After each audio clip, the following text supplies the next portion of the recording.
बात उस समय की है जब महात्मा बुद्ध विश्व भर में भ्रमण करते हुए बौद्ध धर्म का प्रचार कर रहे थे और लोगों को ज्ञान दे रहे थे। एक बार महात्मा बुद्ध अपने कुछ शिष्यों के साथ एक गांव में भ्रमण कर रहे थे।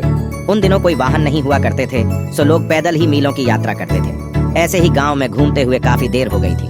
बुद्ध जी को काफी प्यास लगी थी। उन्होंने अपने एक शिष्य को गांव से पानी लाने की आज्ञा दी। जब वह शिष्य गांव में अंदर गया तो उसने देखा वहाँ एक नदी थी जहाँ बहुत सारे लोग कपड़े धो रहे थे। कुछ लोग नहा रहे थे तो नदी का पानी काफी गंदा सा दिख रहा था। शिष्य को लगा कि गुरुजी के लिए ऐसा गंदा पानी ले जाना ठीक नहीं होगा। ये सोचकर वह वापस आ गया। महात्मा बुद्ध को बहुत प्यास लगी थी, इसीलिए उन्होंने फिर से दूसरे शिष्य को पानी लाने भेजा। कुछ देर बाद वह शिष्य लौटा और पानी ले आया।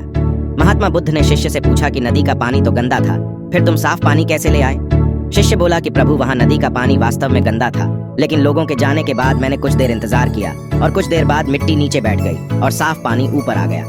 बुद्ध यह सुनकर बड़े प्रसन्न हुए और बाकी शिष्यों को भी सीख दी कि हमारा ये जो जीवन है यह पानी की तरह है। जब तक हमारे कर्म अच्छे हैं तब तक सब कुछ शुद्ध है, लेकिन जीवन में कई बार दुख और समस्या भी आते हैं जिससे जीवन रूपी पानी गंदा लगने लगता है।